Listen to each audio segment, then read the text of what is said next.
Today, on Edge of Wonder, the special guest is none other than Dr. Michael Salla.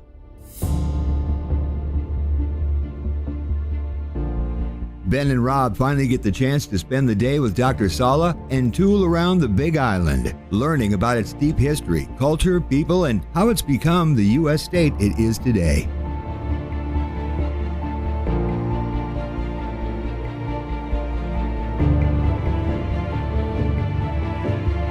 Then go on a fascinating journey and discover breathtaking scenery that only Hawaii has to offer.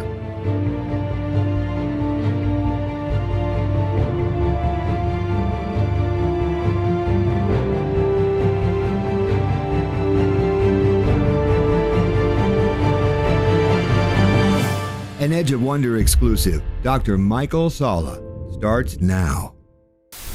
So, should we clap? Clap. Okay, Dr. Salla, tell us about where you're taking us right now. So where I'm taking you now is a place there where there was a historic battle between the Hawaiian alihi. This was just after the death of King Kamehameha, who unified the Hawaiian Islands. Oh, wow. And so the kingship had passed on to his son, but the wife of King Kamehameha still had a lot of influence. And so she wanted to she became a Christian, and she wanted to introduce Christianity and do away with the traditional Hawaiian belief systems. Oh, wow. And so there were those that aligned with the two factions. So the one faction was the son of King Kamehameha and his mother that wanted to basically introduce Christianity and have it spread and just completely forget or move away from the old ways, which were kind of like described as the kapu system, a very severe system. Oh. And there were those that were the defenders of the kapu system, the traditional Hawaiian belief systems, which stretched back many centuries, even millennia. And they believed that adopting Western ways was a betrayal of the Hawaiian traditions. Right. And so at a commemoration for the former king, King Kamehameha, the two sides split. You know, there was an attempt to reconcile them at this commemoration for the king, but the two sides split because one of the traditions was that women and men would not eat together. It was a strict separation, many different ways in which the kapu system operated, which could be very severe in terms of the consequences if you broke these traditions. Oh, wow. So one of the traditions was that men would not eat with women. So at this feast commemorating King Kamehameha, the mother of the new king told him, well, let's break kapu and let's eat together, and because all of the alihi are going to be here commemorating the dead king, this will be showing the people that we no longer will be observing the old kapu system. And so they agreed to do that. So at the commemoration for the old king, the queen sat down next to the new king, to her son, and so some of the alihi stood up in revolt and said, no, this is breaking kapu, you're going against our centuries old traditions, you're adopting these ways of the Westerners, and we can't agree to this, and there will be war. Right. And so they left in a fury that the kapu system had been broken right in front of them. And so the two sides, King Kamehameha using rifles, and because they'd been equipped by the British to become a modern army, and then the traditional Hawaiian lords, alihi, using more traditional weapon systems, far less sophisticated. So the two sides separated in great anger, and so the two armies met at where we're going now. Oh, really? And this was the great battle that ended the traditional Hawaiian cultural system, and where Christianity and Western culture spread unimpeded to all of the islands. And because the Kingdom of Hawaii was established here on the Big Island, this was a decisive battle for the entire Hawaiian Islands and the Christianizing of all of it.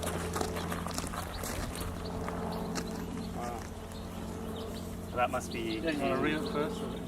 You maybe want to. The way in which the carpool system is talked about today and remembered is that it was a very draconian or very strict system where men and women were segregated in terms of eating. When royals were were walking, the alihi or the king, if you stepped on their shadow, then you could be put to death. No way! Wow, that's crazy. So there were a lot of these very strict aspects of the carpool system, which today we would see as quite draconian and ruthless and barbaric. But we have to ask ourselves, well, was it really that barbaric at the time? Certainly the Christian missionaries came in and they wanted to discredit the old system and say this is barbaric, and you want to become modern and adopt Christianity. So I think the way in which the carpool system is remembered, we need to consider that a lot of that are through the filters of Christian missionaries who really introduced a lot of propaganda in favour of the wholesale introduction of Western values and the abandonment of the traditional Hawaiian practices. This is an area where there was a lava flow, and yes, it was here where the battle was fought. Basically, many Hawaiians believe that they had descended from Pleiadian visitors, and that the Pleiadians arrived here in the Polynesia in Hawaii, and that this is where they basically began seeding the Hawaiian people. So their ancestry is connected to the Pleiades, and that's their belief system. And of course, it's an ancestral system they have in place. So they track the genealogy going back many thousands of years. There are some Hawaiians that can track the Hawaiian lineages all the way back to the gods, the time of the gods, which came from the Pleiades. Right. So the traditional Hawaiians believe that the different gods that they worshipped were all connected to the Pleiades. This is very interesting because the Hawaiians believe that the spirits of the dead warriors still wander these lands, so it is sacred land to them now. And there are people who are psychics, intuitives, who kind of like sense the warriors here, and sometimes they can do things. Right. People, visitors, tourists can be even harassed by the ghostly ancestors of these dead warriors because they might not be welcome. They might not like you. Right. Yeah, you have something that they don't like. Yeah. That's interesting. So for many Hawaiians, this is their Gettysburg. This was the decisive battle in a civil war over the direction the Kingdom of Hawaii was going to take. And because of the great bloodshed and what emerged later, it's still an event that is commemorated by the Hawaiians. This is, you can see it stretching in both ways. This was the way in which, back in the 1800s, the Hawaiians would travel the length and breadth of the island. There were these pathways, just made out of rock, that were flattened, and so this is how commerce and all trade and diplomacy was conducted. So this was one of the trails, and so this is where you would have the two sides meeting on this trail. Each of them would come from both sides, and so the battle was fought here at this intersection. Right. And King Kamehameha, he died from war, or just passed away from age? Passed away from age. Oh, wow. So he had successfully unified the Hawaiian Islands, and he just passed away from old age. We have a friend who was born in Hawaii actually, and I guess his understanding was somebody was going to colonize Hawaii eventually. So he was like, it's probably better that maybe it was better that the U.S. did it than another country, but Hawaii under King Kamehameha was a kingdom that was eventually recognized by all the world's major nations. I see. So it was a kingdom that had diplomatic status at all the major events right up until 1893. So we're talking. Wow. We're talking a period of like for much of the 1800s. Yeah. From the time King Kamehameha, Hawaii was an independent kingdom that was recognized by Britain, France, Russia, the United States, all the major powers. And originally, Hawaii was a protectorate of the British Crown, of the British Empire, and they helped the Hawaiians develop a modern nation state in that time. And so during the Crimean War in the 1850s, Hawaii was the first nation to declare itself a neutral nation. Interesting. And so that way it didn't take sides and would allow both Russian and British ships to take anchor here in Hawaii. And so the kingdom was recognized, and so in the 1890s, when there was this coup by American settlers, Hawaiians resisted that, but they chose to resist non-violently. And the non-violent resistance continues to the present day. Wow. Really? Many Hawaiians strongly believe that Hawaii was illegally annexed, that the kingdom needs to be restored, and that Hawaii is under military occupation. And that under international law, those that collaborate with the federal or state Hawaii governments are actually violating international law. Very interesting. Very interesting. Now that makes more sense now. Yeah, it does for sure.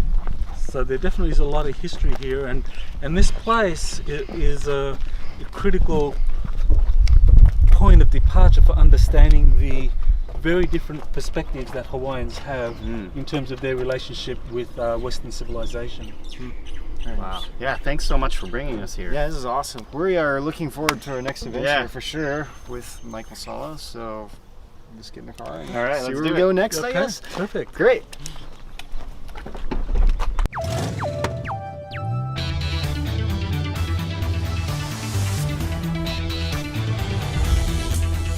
Edge of Wonder. When was Hawaii officially registered as a state in the United States? Um, 50s, wasn't it? 40s or 50s? Oh, right. As a state in the United States, I think it was 1960, 1959, Really? 1960. It was recognized as a state, and previously it was recognized as occupied territory by the United Nations. It was registered as that. That I remember. I And just wasn't sure on the exact date. And the people were given a choice. There was a plebiscite in terms of do you want to 1959. do you want to continue to be a territory, or do you want to become a state within the United States? But they were not given the third choice, which was, do you want to have your kingdom restored? Right. Interesting. And that is something that Hawaiians have been non-violently resisting, or non-violently agitating for since the annexation back in 1899 and the coup from 1893. Yeah, part of me feels like kind of be curious to hear what you think. Like, listening to all of this, I can totally understand why Hawaiians would feel that they do. But maybe coming from, like, zooming out a little bit and looking at the entire global world situation, and to me, like, what I would be most concerned about is that the culture of Hawaii doesn't disappear, right? And even though that happened the way that it did, does not sound good, but if Hawaii was left open, I really think that communists would have come in and taken it over or something. Or it just feels like it could have been a much, much worse situation. Especially if China came over. And Exactly. Like, think about where Hawaii is, like its strategical position. Well, that's why the U.S. started building bases here. Well, and I think, of course it is. Yeah, And of course it is. Why? But if, look at what's happened to places like China, like North Korea, right? Like, if if a nefarious entity had taken over, a much more nefarious entity had taken over Hawaii, I'm not sure this place would be the beautiful place that it is anymore. I'm kind of curious what you think about that. Well, I think if the kingdom hadn't been illegally annexed, because the kingdom did, and the king and the queen, they had great reverence, but the real crux of that system was the alihi system, the lords that ran the kingdom, and they certainly would have been deeply opposed to communism. And communism, as you know, is all about the working class. So the alihi, the kingdom itself would have been deeply opposed to communism, and because the alihi were regarded in great reverence by all Hawaiian subjects, I don't think you would have had any kind of communist takeover here. So I don't think communism would have really made much headway here in the Hawaiian Islands if the kingdom had survived. We were citizens of a kingdom that was internationally recognized. Native American Indians were never part of a kingdom that was internationally recognized by the major powers, that signed treaties, and that was part of the International Postal Union. Right. And so the supporters of the Kingdom of Hawaii say that this is something that was an illegal annexation.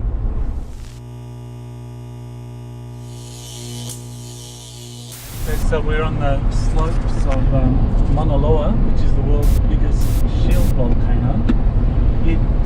Its height is about 13,700 feet, but it extends all the way down to sea level.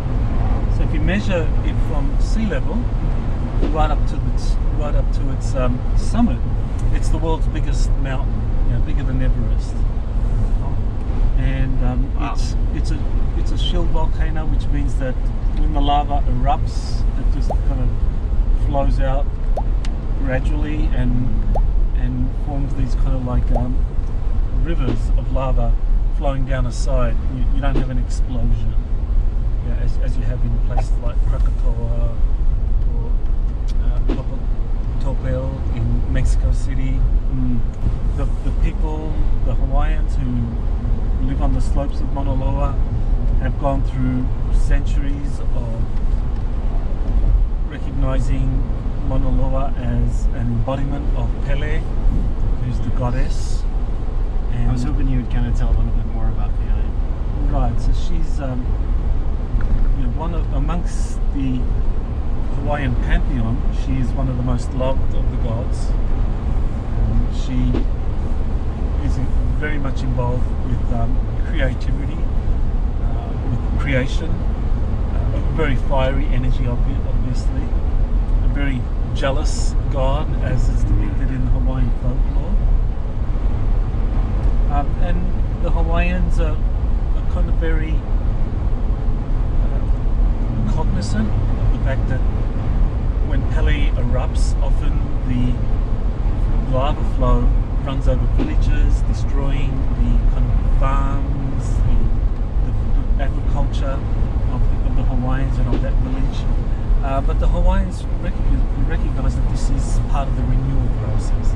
That they just recognize that Pele has a way of operating which is beyond any kind of linear conceptual pattern. It's all about recognizing her power, honoring her, and that way they have a relationship with her, so that when she does flow, they believe that if she averts their land, it's because of their prayers to her, and if it gets overrun, it's because there's a need for renewal.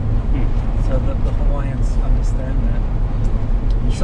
So Mauna Loa is very much associated with the goddess Pele, and so when the state of Hawaii proved the beginning of geothermal testing on the slopes of Mauna Loa, a lot of the Hawaiians protested very vigorously.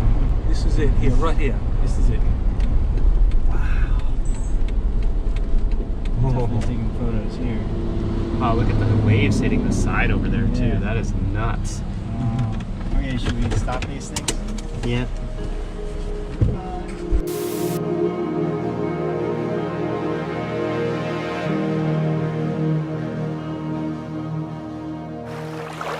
We actually made a stop, a little pit stop here along the side. You can see the volcano in the distance. Dr. Salla is going to tell us about this area because it's super important and very beautiful. On the slopes of Kilauea that extend out into the ocean, that's the Helena slope, and that's a massive region of volcanic rock that periodically falls into the ocean. And because of the regular earthquakes here, earthquakes can trigger rock slides and sections of the Helena slump breaking off. And when it breaks off, you have tidal waves. And there have been a number of tidal waves created by sections of the Helena slump breaking away out of coastal regions such as this area that we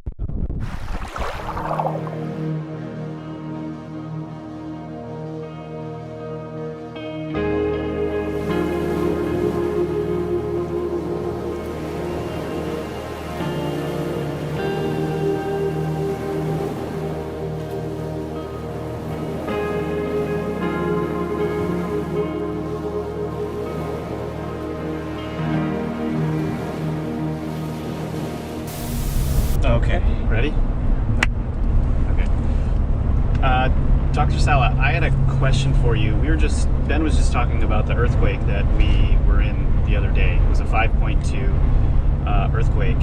And after it happened, this question came to my mind, like, how exactly are the earthquakes related to the volcanoes in Hawaii? From my understanding, earthquakes happen from tectonic plates shifting. I understand volcanoes might be a part of that, but I'm not exactly sure the mechanics of that. Right. What generates earthquakes typically is some kind of seismic activity, either due to tectonic plates colliding, or, as in the case of the Big Island, Hawaii, that we are over a hotspot. And that basically means that there is a plume of lava that connects all the way into the Earth's mantle. Okay. And the Earth's mantle is approximately 120 miles or so. Whoa. Below the crust. So this hotspot goes all the way down to the mantle, and so there's tremendous energy that comes up in the form of lava, molten rock coming up, and as that lava flows, it creates earthquakes. So that's one of the ways in which we often have earthquakes occurring here on the Big Island. So the earthquakes can actually come from the lava moving. Totally, exactly. Wow. Yeah. So the lava's moving, and as it moves down there, it'll just generate an earthquake. Wow. So that's why there's tremors all the time, right? Here? Mm-hmm. I mean, you guys feel tremors all the time, so maybe once a week, I heard, there's like a... We get like 100 tremors in a day. Really? Especially around here, Kilauea. Wow. It all depends on just how much lava flows as to how big the earthquake can be. Amazing. Wow. Amazing. So I heard the story that you're not supposed to take any rock from the volcano home with you. Yeah, that's one of the Hawaiian urban legends. People that take lava rock with them, that they have a lot of bad luck. Yeah, I heard a lot of stories like people's dog died, and is that just kind of like a myth, or is it like pretty legit? It seems to be, a lot of people say that when they take the black lava rock with them to the mainland, that they have bad luck and they send it back. So yeah, there's a lot of stories about that. So, I would not discount that. Hawaii truly is a magical place in many, many ways, and certainly the lava and the connection to Pele. I think we shouldn't discount such stories. Want to cut or? Yeah, I cut it. You can get some nice.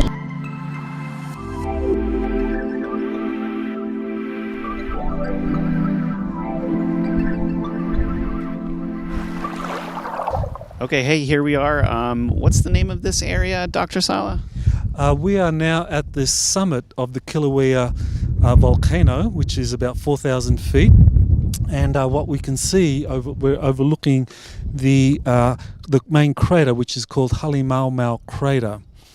And that's the crater that really has been the one that has been most active for the last 100 years or so. And so Volcano House, which is where we are standing now, this was created over a century ago, and because they wanted to view the explosions happening here at the summit of Kilauea.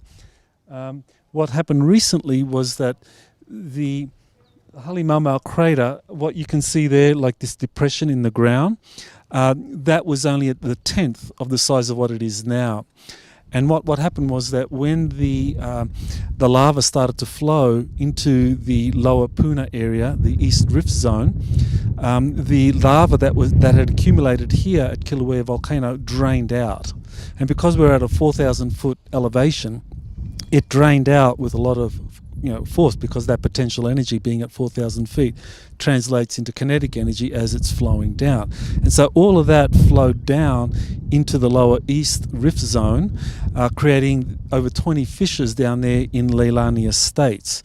And so it created the most massive lava flow in recorded history here. As a result of all of the lava draining out of the summit of Kilauea, what happened was that the walls that were previously around the Halemaumau crater, they collapsed. And so it made the crater 10 times bigger. And that's what we're seeing now. If you look down there now, you'll see some of the edges of the floor of the Kilauea volcano. Some of the edges look like they're about to fall away, crack. Right. That's going to fall into the Halemaumau crater. And all of the lava's been drained out, but now because the eruption stopped in September of 2018, the lava, they expect that the lava will begin to accumulate again.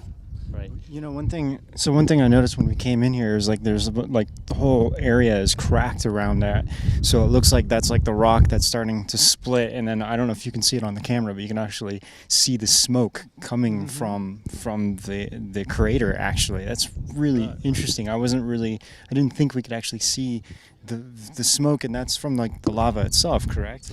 That's right. Yeah, the steam and the sulfur coming from the lava, which is at the bottom of the Halemaumau crater there. That's what we're seeing. Typically, the lava would fluctuate in terms of how deep it is within the crater.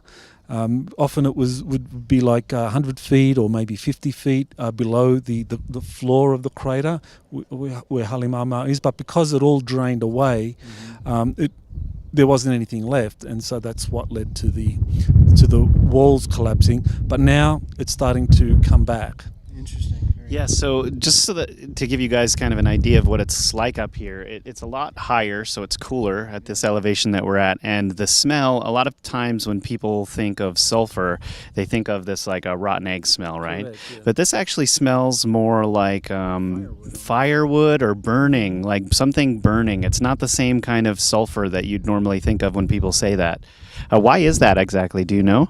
Well, that smell you get from burning eggs or burnt eggs, that's kind of like sulfur dioxide. And so this is just sulfur burning with water vapor, and so it has a slightly different smell. Right. Interesting. That's really interesting.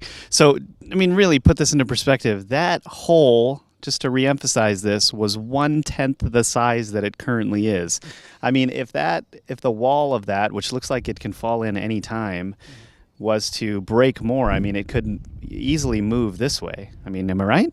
Well, that's right. Yeah, as you see up on the right there, you see the Jagar Museum, and the wall has begun collapsing nearby it, and so that's what has led to it being closed now, because it's unsafe, because you can see part of the cliff face has collapsed. Right. And so that's made that area something that they're re-evaluating in terms of maintaining a lookout. Whether they repair that or relocate it. Looks like they might relocate that. And this all happened recently, right? Well, that's right. This really accelerated on May 3rd of 2018. and from May up until September of 2018, you had all of the lava draining out of here.